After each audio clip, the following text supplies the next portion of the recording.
రేపు జరిగే కొమురవెల్లి మల్లికార్జున స్వామివారి కళ్యాణ ఏర్పాట్లను అధికారులు ముమ్మరం చేశారు. కొండ సోరికల్లో కొలువైన కోరమీసాల మల్లన్న స్వామి కళ్యాణానికి ఆలయ తోటబావి వద్ద మండపాన్ని సర్వాంగ సుందరంగా సిద్ధం చేస్తున్నారు. వీరశైవుల ఆడబిడ్డ అయిన బలిజ మేడలమ్మను, యాదవుల ఆడబిడ్డ అయిన గొల్ల కేతమ్మను మల్లన్న స్వామి రేపు వీరశైవ ఆగమన శాస్త్ర ప్రకారం వివాహం ఆడనున్నారు. ప్రతి ఏటా మార్గశిర మాసం చివరి ఆదివారం మల్లన్న స్వామి వారికి కళ్యాణం నిర్వహిస్తారు.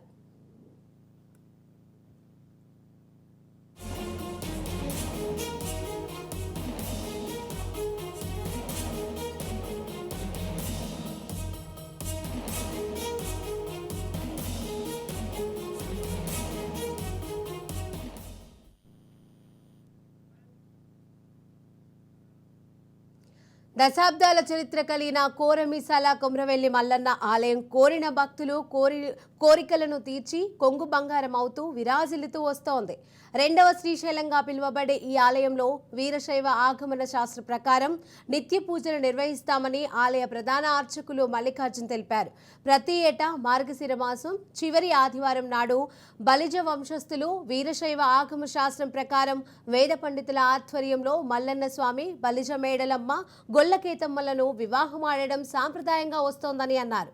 సంక్రాంతి తర్వాత వచ్చే ఆదివారంతో స్వామివారి జాతర బ్రహ్మోత్సవాలు మొదలవుతాయని, మహాశివరాత్రి నాడు ఆలయ తోటబావి వద్ద ఒగ్గు పూజార్లచే పట్నం వేసి బండారుతో స్వామివారి కళ్యాణం నిర్వహిస్తామని తెలిపారు. కళ్యాణం రోజు తెల్లవారుజామున దృష్టికుంభం, బలిహరణ అనంతరం స్వామివారికి చిత్రకన్ను అమర్చడంతో స్వామివారి నిజరూప దర్శనం ప్రారంభమవుతుందని తెలిపారు. చరిత్ర ఏంటంటే కొన్ని వందల సంవత్సరాల నుండి ఉన్న ఈ దేవాలయం, ఇక్కడ దేవాలయం గర్భగుడిలో వీరశైవ సాంప్రదాయ ప్రకారంగా అర్చకులు పూజలు చేయడం ఆనవాయితీ. అదేవిధంగా పట్నాలు, బోనాలు చేయడం యాదవ కులస్తులైన ఒగ్గు పూజలచే జరపబడుతుంది. ఈ దేవాలయంలో ఉదయం స్వామి రాత్రిపూట ఊరు నుండి చప్పుడుతో ఊళ్ళో అన్ని కులాలు అందరి వ్యక్తుల నుండి సేకరించిన బియ్యం శనివారం రాత్రి తీసుకొచ్చి దేవాలయంలో ఉదయం 4 గంటల నుండే పూజా కార్యక్రమం ఆ తెచ్చిన బియ్యంతో బలిహార దుష్టికుంభం పోయడం జరుగుతుంది. ఆ దుష్టికుంభం తర్వాత బలిహరణ, భద్రకాళి పూజ, శ్రీ క్షేత్రపాలకుడు కాలభైరవ స్వామి పూజ అనంతరం స్వామివారికి చిత్రకన్ను పెట్టడం జరుగుతుంది. ఆ చిత్రకన్ను పెట్టిన తర్వాత దేవాలయం బలిహరణ చేసిన తర్వాత దేవాలయ ద్వారం తెరవడం జరుగుతుంది. అదే ఆ రోజు నిజరూప దర్శనం చేయించబడుతుంది. నిజరూప దర్శనం అయిన తర్వాత అభిషేకం ఉంటుంది. అభిషేకం అయినాక స్వామివారి ఉత్సవ విగ్రహంలో ఊరేగింపుతో కళ్యాణ వేదిక పోయి 10 గంటలకు స్వామివారి కళ్యాణోత్సవం ప్రారంభమవుతుంది. 10 గంటల 45 నిమిషాలకు సుముహూర్తం ఉంటుంది. దాని తర్వాత కళ్యాణోత్సవం అయిన తర్వాత సాయంకాలం 5 గంటలకు స్వామివారి రథోత్సవం అతి వైభవంగా ఉంటుంది. ఈ కళ్యాణోత్సవానికి సుమారు 50,000 మంది భక్తులు వరకు వస్తారని ప్రభుత్వం వారు, దేవాదాయ శాఖ వారు, రక్షణ శాఖ వారు, జిల్లా పాలనాధికారి ఆధ్వర్యంలో అన్ని ఏర్పాట్లు చేయడం జరిగింది. ఈ స్వామివారు శివుల రూపమని ఇక్కడ మల్లికార్జున స్వామి, గంగాదేవి, పార్వతీదేవి, ఇట్లా ఇక్కడ కేతమ్మ, మేడలమ్మ అని చెప్పి కొంతమంది భక్తుల విశ్వాసం. ఇక్కడ స్వామివారి దేవాలయం దగ్గర వచ్చే భక్తులు శనివారం వచ్చి ఆదివారం ఉండి స్వామివారి సోమవారం నాడు దర్శనం చేసుకుని వెళ్ళడం ఉంటుంది. ఇక్కడ దేవాలయానికి సంబంధించి సుమారు భక్తులచే నిర్మించిన 120 కాటేజీల వరకు ఉన్నాయి. ఒక 20 కాటేజీలు దేవస్థానం ఉన్నాయి. అదేవిధంగా దాసారకుట దగ్గర 50 రూమ్ల చౌల్ట్రీ నిర్మాణం జరుగుతుంది. ఇంకా ఒక భక్తుల సౌకర్యం కోసం కొన్ని కాటేజీలు కడితే బాగుంటుందని మా అభిప్రాయం. భక్తులు స్వామివారి మల్లికార్జున స్వామివారి ఇక్కడ స్వామివారిని దర్శించుకొని అందరూ పుణ్యతులు కావాలని చెప్పి అందరూ మన తెలంగాణ రాష్ట్రం కాకుండా మొత్తం మన దేశం మొత్తం సుభిక్షంగా ఉండాలని శ్రీ మల్లికార్జున స్వామివారి ఉత్సవాలు అతి వైభవంగా ప్రభుత్వం సహకారంతో అన్నీ చేయడం జరుగుతుంది. సంక్రాంతి తర్వాత వచ్చే ఆదివారం మొదలు పాల్గొన మాసం మొదటి ఆదివారం వరకు స్వామివారి జాతర బ్రహ్మోత్సవాలు కొమురవెల్లిలో జరగనున్నాయి. కళ్యాణం సందర్భంగా ఎలాంటి అవాంఛనీయ సంఘటనలు జరగకుండా పోలీసులు పటిష్ట బందోబస్తు నిర్వహిస్తున్నారు. మల్లన్న కళ్యాణానికి ప్రభుత్వం తరఫున దేవాదాయ శాఖ మంత్రి కొండా సురేఖ, జిల్లా మంత్రి పొన్నం పట్టు వస్త్రాలు, ముత్యాల తలంబ్రాలు తీసుకురానున్నారు. స్వామివారి కళ్యాణాన్ని తిలకించేందుకు 2 తెలుగు రాష్ట్రాల నుండి సుమారుగా 50,000 మంది భక్తులు తరలి రానుండడంతో భక్తులకు ఎలాంటి అసౌకర్యాలు తలెత్తకుండా అధికారులు తగిన ఏర్పాట్లు చేస్తున్నామని ఆలయ ఈవో బాలాజీ తెలిపారు.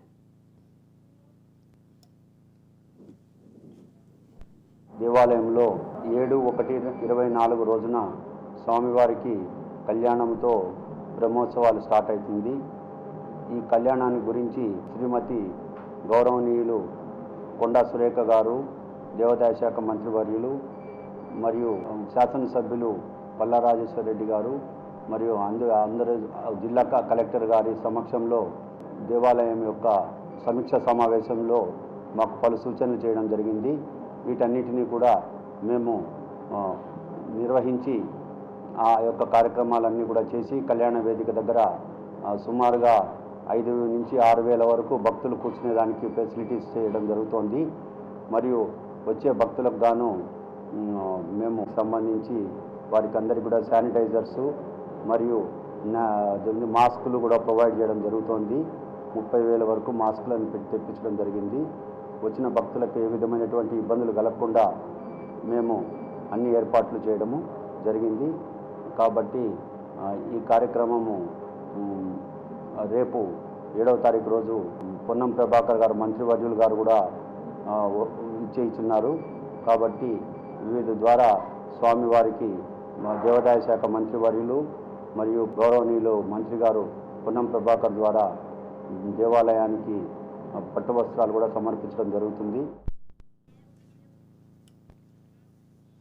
రేపు జరిగే మల్లికార్జున స్వామివారి కళ్యాణాన్ని దృష్టిలో పెట్టుకుని ఆలయ అధికారులు అన్ని ఏర్పాట్లు చేశారు. మంత్రి కొండా సురేఖ ఆదేశాల మేరకు జిల్లా కలెక్టర్ పర్యవేక్షణలో అధికారులు తగిన ఏర్పాట్లు చేస్తున్నారు. కళ్యాణానికి వచ్చే భక్తుల కోసం త్రాగునీరు, టాయిలెట్లతో పాటు కరోనా వ్యాప్తి చెందకుండా భక్తులకు మాస్కులు పంపిణీ చేస్తున్నారు. ఇక కొమురవెల్లి మల్లన్న స్వామి కళ్యాణానికి సంబంధించిన మరింత సమాచారం మా ప్రతినిధి రాజు అందజేస్తారు. సిద్దిపేట జిల్లాలో గల ప్రముఖ పుణ్యక్షేత్రము కొమురవెల్లి మల్లన్న స్వామివారి సన్నిధిలో ఉన్నాము. ఎల్లుండి ఆదివారం 7 ఉదయం కొమురవెల్లి మల్లన్న, బలిజ మేడలమ్మ, గొల్లకేతమ్మ వారి కళ్యాణ ఉత్సవానికి సంబంధించి పూర్తి స్థాయిలో ఏర్పాట్లు అయితే కొనసాగుతూ ఉన్నాయి. ఇది తోటబావి ప్రాంతంలో ఉన్నాం. మనం ఇక్కడ పూర్తిగా చూసుకోవచ్చు. భక్తులకు ఎలాంటి ఇబ్బందులు కలగకుండా ఏర్పాట్లు అయితే కొనసాగుతున్నాయి. వివిఐపి బారికేడ్లు, తర్వాత కొంత భక్తులకు వేరువేరుగా ఇక్కడ ఏర్పాటు అయితే చేస్తూ ఉన్నారు. పూర్తి స్థాయిలో అధికారులు అయితే అన్ని రకాలుగా భక్తులకు ఎటువంటి అసౌకర్యం కలగకుండా అటు మంచినీటి సౌకర్యం కావచ్చు, తర్వాత మూత్రశాలకు సంబంధించి శానిటేషన్ సంబంధించి విషయంలో కావచ్చు, అదేవిధంగా పోలీసులు కూడా పటిష్ట బందోబస్తు ఏర్పాటు చేయడానికి కానీ ఇప్పటికే ఇక్కడ డీసీపీ అడ్మిన్ అందే శ్రీనివాసరావు, అదేవిధంగా స్థానిక ఎమ్మెల్యే జనగామ ఎమ్మెల్యే పల్లా రాజేశ్వర రెడ్డి ఇక్కడికి వచ్చి ఇప్పటికే పూర్తి స్థాయిలో పనులన్నీ కూడా పర్యవేక్షించి వెళ్ళారు. మొత్తానికి 7 నాడు జరిగే కళ్యాణానికి సంబంధించి పూర్తి స్థాయిలో ఏర్పాట్లు అయితే చేయాలి, భక్తులకు ఎటువంటి అసౌకర్యం కలగదు అనే ఉద్దేశంతో చేస్తూ ఉన్నారు. ముఖ్యంగా ఈ మార్గశిర చివరి ఆదివారం రోజు మల్లన్న, తర్వాత గొల్లకేతమ్మ, బలిజ మేడలమ్మ వారి కళ్యాణము నిర్వహిస్తారు. అప్పటి నుండి ఇక్కడ కళ్యాణం తర్వాత సంక్రాంతి తర్వాత వచ్చే మొదటి ఆదివారం నుంచి బ్రహ్మోత్సవాలు ప్రారంభమవుతాయి. అధికారులు ఇప్పటి నుంచి సుమారుగా 4 నెలల పాటు ఇక్కడ ఉత్సవాలు జరుగుతాయి. ప్రతి సంవత్సరం కూడా ఈ విధంగా కొనసాగుతూ ఉంది. ప్రభుత్వం నుంచి ఇప్పటికే ఎటువంటి నిధులు ఇప్పటికీ కేటాయించలేదు. గుడికి వచ్చినటువంటి ఏదైతే డబ్బులు ఉన్నాయో వాటిని మాత్రమే వాడుకొని ఇక్కడ పూర్తి స్థాయిలో ఏర్పాటు చేసే ప్రయత్నం చేస్తారు. అదేవిధంగా ఇక్కడ ఇప్పటికే అనేక గదులు అవసరం ఉన్నప్పటికీ, తర్వాత శానిటేషన్ విషయంలో కావచ్చు, తర్వాత క్యూ లైన్లకు సంబంధించి ఎటువంటి అభివృద్ధి పనులు కూడా ఇప్పటికీ గత 5 సంవత్సరాలుగా ఎన్నో పనులు ప్రారంభించినప్పటికీ అవి పూర్తి కాలేదు. మరి ఈ సంవత్సరం ఏ విధంగా ఉంటుందో, కాంగ్రెస్ ప్రభుత్వం ఎటువంటి నిర్ణయాలు తీసుకుంటుందో వేచి చూద్దాం. మొత్తానికి గొల్లకేతమ్మ, బలిజ మేడలమ్మ, కొమురవెల్లి మల్లన్నకు సంబంధించి పూర్తి స్థాయిలో ఏర్పాట్లు అయితే నడుస్తూ ఉన్నాయి. ఇక్కడ ఆదివారం ఉదయం 7 గంటలకైతే బ్రహ్మోత్సవాలు ప్రారంభమవుతాయి. వీర శైవ ఆగమ శాస్త్ర ప్రకారము ఇక్కడ ఏదైతే బలిజ మెడలమ్మకు సంబంధించినటువంటి వాళ్ళ ఆ కుటుంబానికి సంబంధించినటువంటి వాళ్ళ కుటుంబీకులు వంశస్థులు ఇక్కడ కార్యక్రమాలు తంతుకూడదా పూర్తి స్థాయిలో చేస్తారు. దీనికి సంబంధించి ఇప్పటికే అధికారులు అనధికారులు పూర్తి మొత్తంలో ఇక్కడ పాల్గొంటారు. ఇక్కడ ఈ కార్యక్రమానికి స్థానిక ఎమ్మెల్యే పల్లా రాజేశ్వరరెడ్డి, అదేవిధంగా జిల్లా మంత్రి పొన్నం ప్రభాకర్, అదేవిధంగా వరంగల్ మంత్రి కొండా సురేఖ గారు కూడా పాల్గొనే అవకాశం కూడా పూర్తి స్థాయిలో కనిపిస్తుంది. మొత్తానికి ఈ కార్యక్రమాలన్నీ కూడా పూర్తి స్థాయిలో చాలా చక్కగా నిర్వహించేందుకు ఇప్పటికే అధికారులు, తర్వాత టెంపుల్ ఈవో కూడా ఆ పనులన్నీ కూడా పర్యవేక్షిస్తూ ఇక్కడ అభివృద్ధి కార్యక్రమాలన్నీ కూడా నిర్విరామంగా చాలా చక్కగా జరిగేదానికైతే ప్రయత్నం చేస్తూ ఉన్నారు. పూర్తి స్థాయిలో ఇక్కడ నుంచి రేపు జరగాల్సినటువంటి కార్యక్రమానికి భక్తులకు ఇప్పటికే చాలాసార్లు అనేక కంప్లైంట్లు ఇచ్చినప్పటికీ కొంత దాన్ని పూర్తి స్థాయిలో చేస్తామని చెప్పి కూడా మొన్నటి కొండా సురేఖ తీసుకున్నటువంటి సమీక్ష సమావేశంలో అధికారులు అయితే చెప్పారు. ఇక్కడ నుంచి ఇంకా ఎటువంటి కార్యక్రమాలు చేయాల్సి ఉన్నా కొండా సురేఖ నేను ముందుండి నడిపిస్తా అని చెప్పి కూడా చెప్పిన పరిస్థితి కనిపిస్తుంది. ఇది ఇక్కడ పరిస్థితి. కెమెరామెన్ ప్రవీణ్తో రాజు, రాజ్ న్యూస్, కొమరవెల్లి.